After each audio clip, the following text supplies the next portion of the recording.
Hey guys, welcome back to another episode of Aussie Farming in Philippines. Well, I started to mow this just before breakfast. So I moved Mama Turkey over. She was down, made a lot of mess here. So I moved her out the way, mowed it all down, moved her all back over again, put her eggs there. So she's all okay. So I've got this back area done. Because we're doing the pig this afternoon and cutting him up tomorrow. So I need to get this done today. So fuck my dog, I tell you what. So I go down through here. I go down through here, right up through the end there, absolutely beautiful. Turn around and I'm coming up the rows here, so I'm coming up this row. And what happens? It's all full of leaves as you can see. But I didn't see was, I had an old wire from the electric fence that was laying down there that it must have half rolled up or some fucking thing. And I went over it.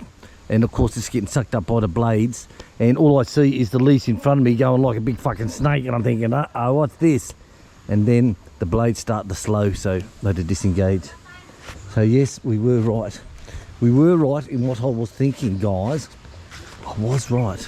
So I'll show you what happened. Bastard. So I got to sit down and pull the whole fuck off. I want to head into town, so I want to get some more plastic, some stuff to do the piggy today.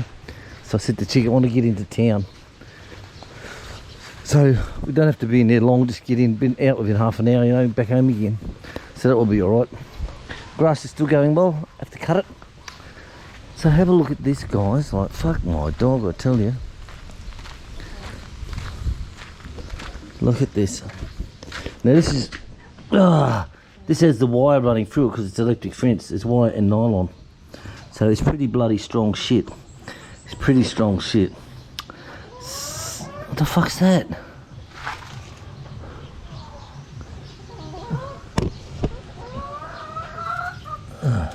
Knife. It's okay.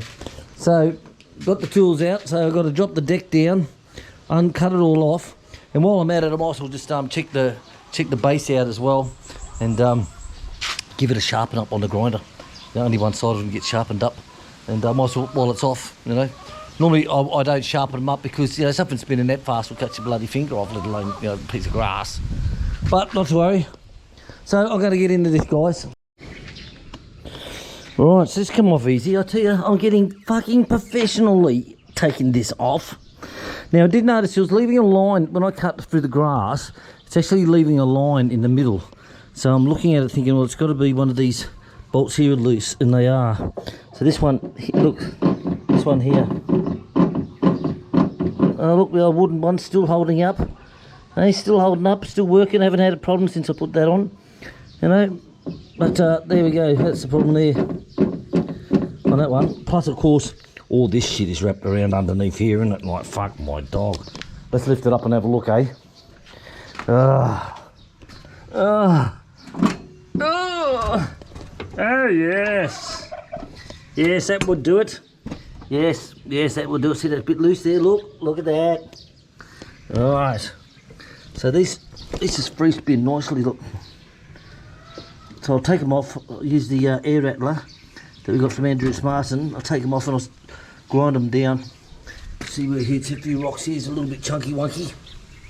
Right. Oh well. Shit happens, I suppose. Can't help bad luck. Fuck me. The main thing is shut down straight away.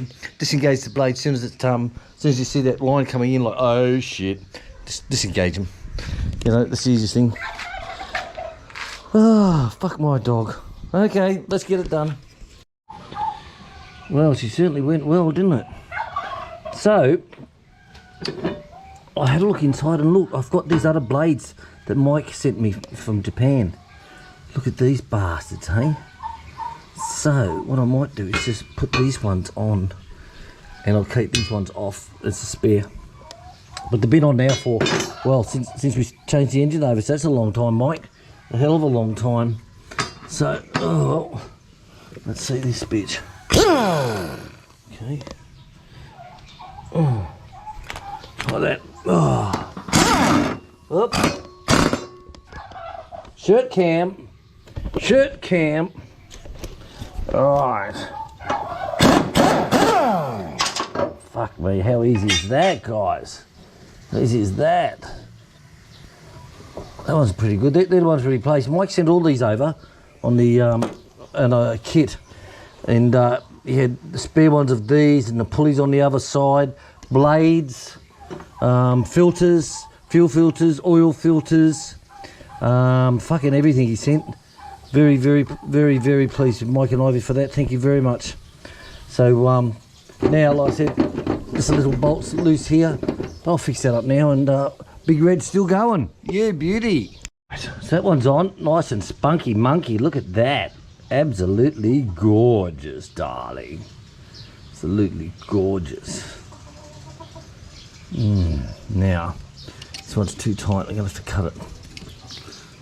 Oh my God.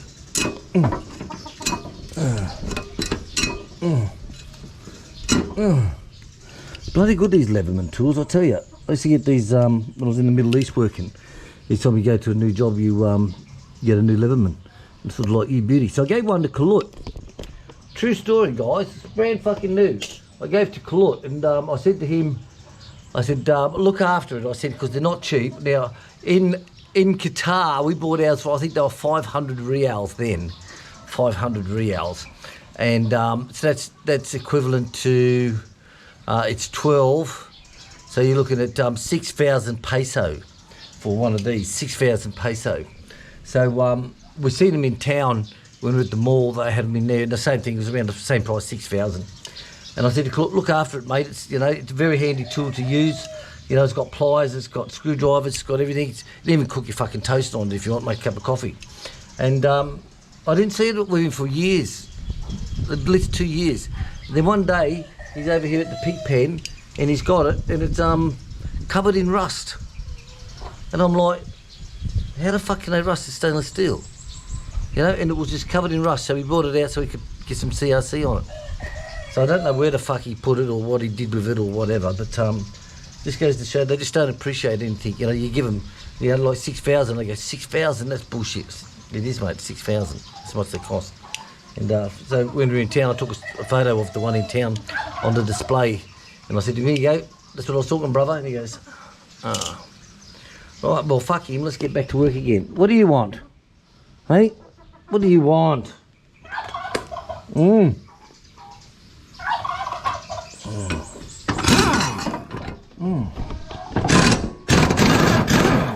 we go. That's simple, guys. That's simple.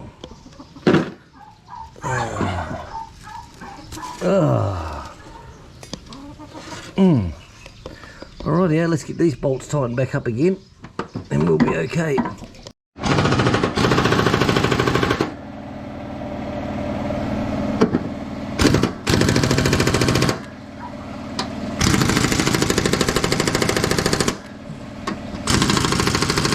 Done. Thank you, Andres Martin in Germany. Thank you. Right, let's do it. Okay, all on and done. Everything's back to nice and tight again. You beauty, nice and tight. The only difference is these blades, when I had a look at these and married it up onto here, they're about 1/8 of an inch different in length. So I'm hoping that that 1/8 of an inch different is not going to be too much. Like, you know, if this is spinning, was it going to leave a line down the middle? Has it cut the grass? You know what the fuck's all this about? Weird shit, man. Weird shit. So I'll have to have a look, see how it goes. Alright guys, so all back together again, done. Now the only thing I've got to do is just the levelling on this thing here from left to right is on this. Now, I looked at many videos when I brought the mower, and all these so-called professionals, and I'm not going to say what states they live in, but it's in the States there somewhere. And they get underneath, they make sure all your tyres are pumped up to the right air pressure and that it's on the right height. And then they get underneath with a steel ruler or a fucking piece of wood, and they mark the blade, the height of the blade on the piece of wood. You know, it's about yay bitches fucking long. Then they check it on the other side, and then you use this adjustment here. Okay, this adjustment here, so you loosen this one off and a 1/2 inch on there, and that will actually turn a cog which will lift this side up or lift this side down. You know, and I looked at that and I thought, I don't know, mate, it sounds a bit fucking stupid to me, considering all these are on the same level. The blades are bolted to the housing, they're all on the same level. So my idea was just, well, why don't you just measure the fucking housing, you dickheads? Like, seriously, why don't you just measure this? All right, that's 2.5 inches, no problem. All right, reminds me of something else actually, 2.5 inches. Right, so here, all right, here we go, 2.5 inches. Well, we're right, we're okay. So I don't see any sense. In, like I said, they're getting underneath with this bit of fucking wood and they're marking it with a pencil or a little steel tape measure. They go, oh yeah, that's 3 3/4 of an inch and all. Fucking, just measure the base, mate. All right, now that's the side done. Now the front's got to get done as well. Okay, now the front is just done by an adjustment screw here. Okay, I screw that. So if you screw the nut on more, it will lift up the base. It will lift it up. And if you loosen off the nut, it will lower. It's that fucking simple. So I don't know why these people make all these videos about, oh, how to get your mower blades level. Seriously, guys, just measure the fucking deck, you know, like, hello? If you agree with me, put the comments down below and tell me. Because I can't see where, if the deck is flush and what's bolted to the deck is even, then why not just measure the deck? Like, who cares? You're not measuring the blades, you're measuring the deck, because if the blades are right, the deck's right, the blades are right. Oh, well. All right. Catch you later, guys. Thanks for watching. This is William, the Aussie hobby farmer. Today, I'm a lawnmower mechanic. Yeah, master. Sorry, I'm a master lawnmower mechanic.